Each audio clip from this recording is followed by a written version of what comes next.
They're gonna declare a state of an emergency. People are gonna be rioting, and they're gonna start putting people to death. They're gonna be UN troops in America. They're gonna start putting people to death. Because people are gonna lose their motherfucking minds, man.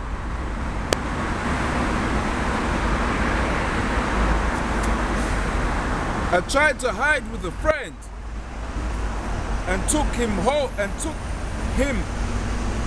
told him, look, we can't hide here. We can be seen. Then I woke up. Yeah, man. There you go. That's a dream, man. But that's in line with the scriptures. That's in line with the scriptures. We read what the prophecy said about that, man. That's why the scripture said, riches profit not in the day of evil, man. That's Proverbs the 11th chapter, man. Because that crash is coming, man. And that's going to be a game changer. There's going to be a crash. Many false, but they're already false flags. All them shootings were false flags. Crashes, false flag terrorism, World War III, which is all going to lead into the World War III, man. Mark of the beast chip.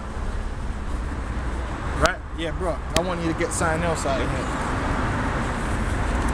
Alright, good day. Right, hold this.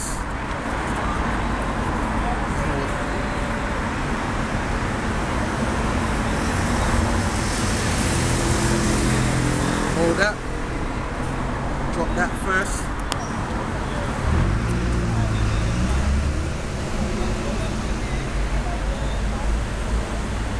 Actually, drop this first. I'll hold on to this. And just some extra information here. I want brother to get me Ezekiel 38. Start from the first verse, man. You see, because we keep telling you this World War III is going to start, what we should tell you is World War III is already started. The sides have been chosen, right? But right now it's a covert war. It's not overt. You got Russian intelligence, you got Iranian intelligence operating in Syria, same way you got NATO intelligence operating in Syria. The battleground is Syria right now. But it's not gotten official, because once it goes official, it's going to be official, man. Then it's going to be bombs dropping in England, bombs dropping in France, bombs dropping in Russia. And it's going to escalate that quick. And we at that point. This thing ain't going to go on forever, man. Right, get me that Ezekiel 38. Ezekiel chapter 38. From the first verse.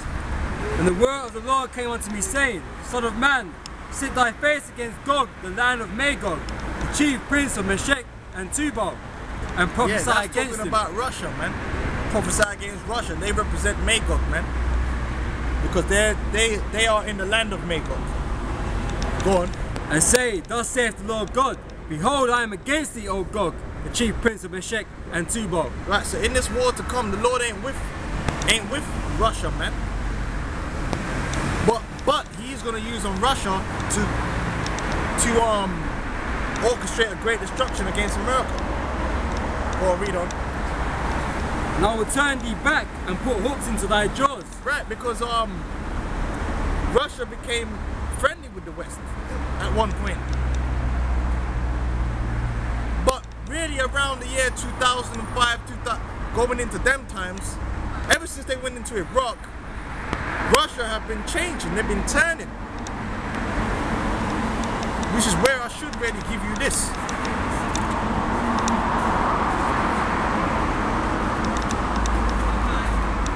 Have you got the yeah. You got a problem in your eyes, bro? No, okay. No, I was just asking because it's small handwriting. Otherwise I would have did it. You know, some brothers have got eye issues.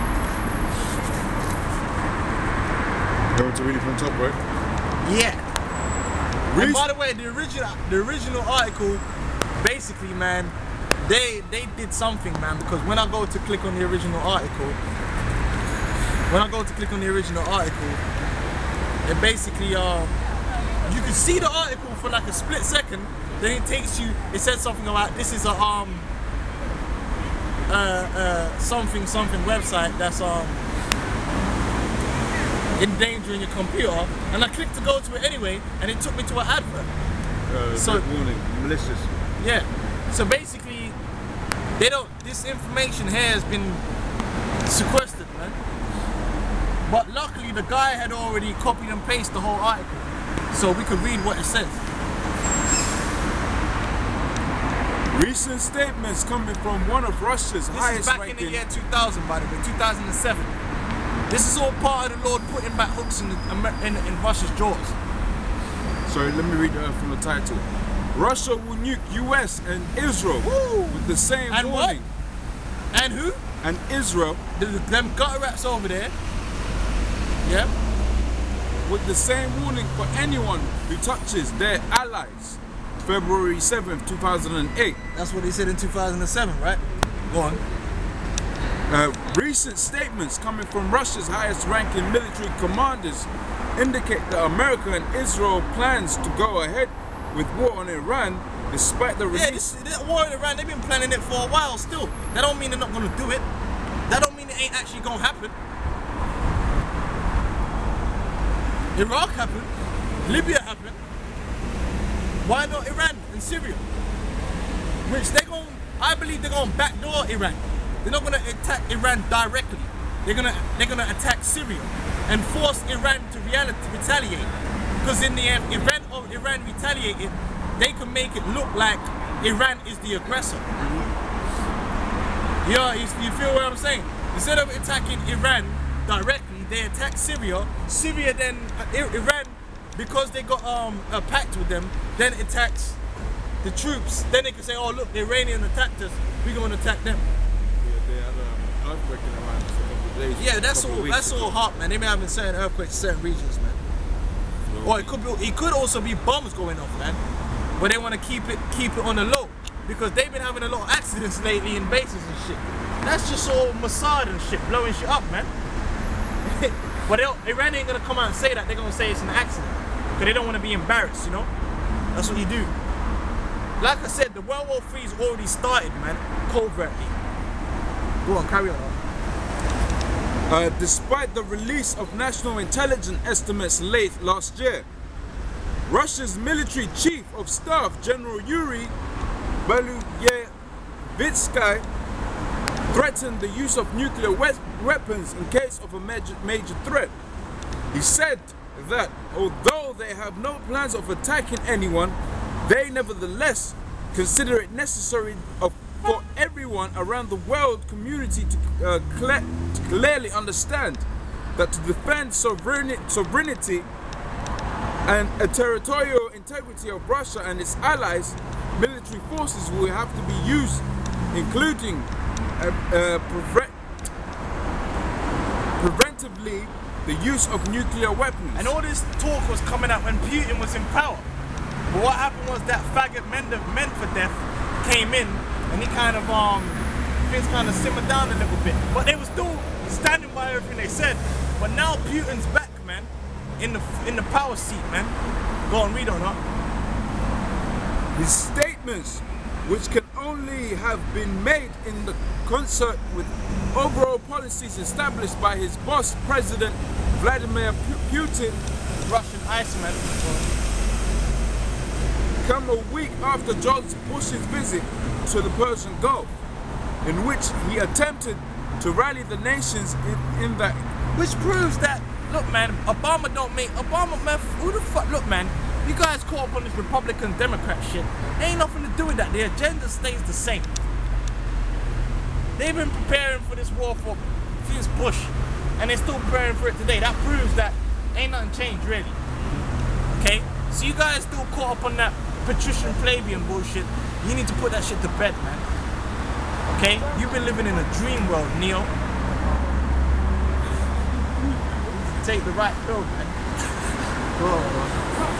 In which he attempted to rally the nations in the region around US and Israeli plans of confronting Iran's nuclear program before it is too late. Bielski's statement, despite the stark and apocalyptic themes pervading it, comes as no surprise. Over the course of the past year, Russia has taken on an increasingly aggressive defensive posture. Ooh, read this right here. That's what I was waiting for. They have taken on an increasingly aggressive stance, man. What does that mean? They're going back into that Cold War mentality, man. Read this here. We're going to come back to that. That's why you have to read these articles, man. Because the articles bring the scriptures to life. Okay? Ezekiel 38 verse 4. And I will turn thee back and put hooks into thy jaws, and I will bring thee forth all thine army, horses and horsemen, all of them clothed with all sorts of armor, even a great company with bucklers and shields, all of them handling swords. That's right, man. That's what you see. That's what we're reading about right now. Read on. With regards to the West, as a result of... When they say West, they mean the US and NATO. As a result of what it sees as an overall plan of encirculating her with NATO forces that threaten her existence. Okay, that's it. That's it. That makes the point beautiful. Now I want you to get me the next one with the more recent things that's going on. Going into I think it's this one you want. Iran. So that, and I was holding this one.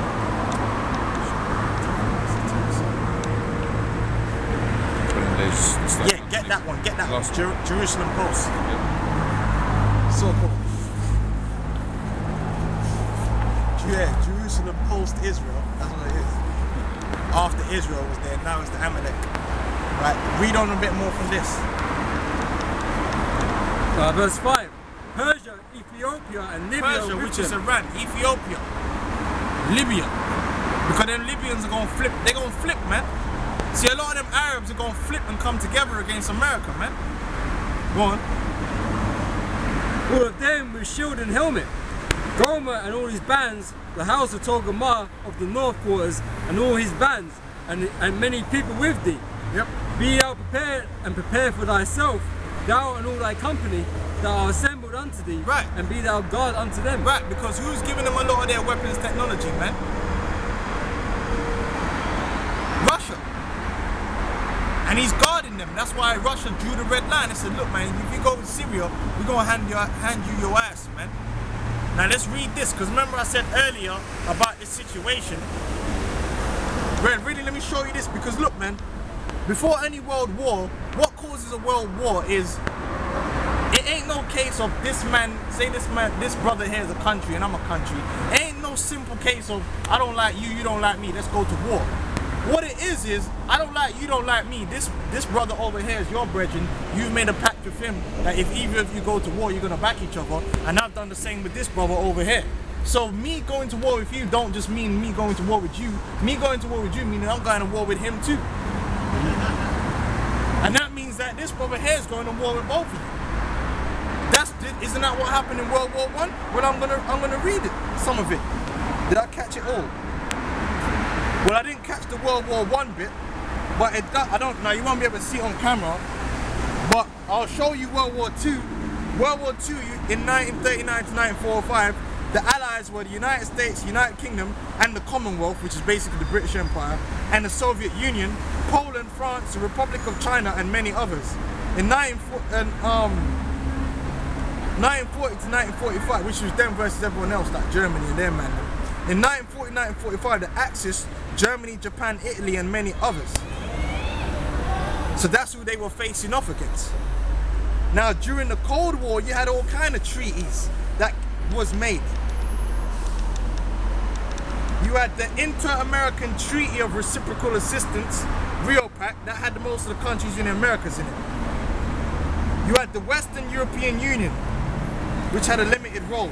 More importantly, you had the North Atlantic Treaty Organization, which is the beast, which consists of United States, Canada, and most of Western Europe, which we know. I just want to get the key. You got the Seattle, which is the United States, United Kingdom, France, Australia, New Zealand, Pakistan, Thailand, and Philippines. That's how they keyed in. CENTO, the United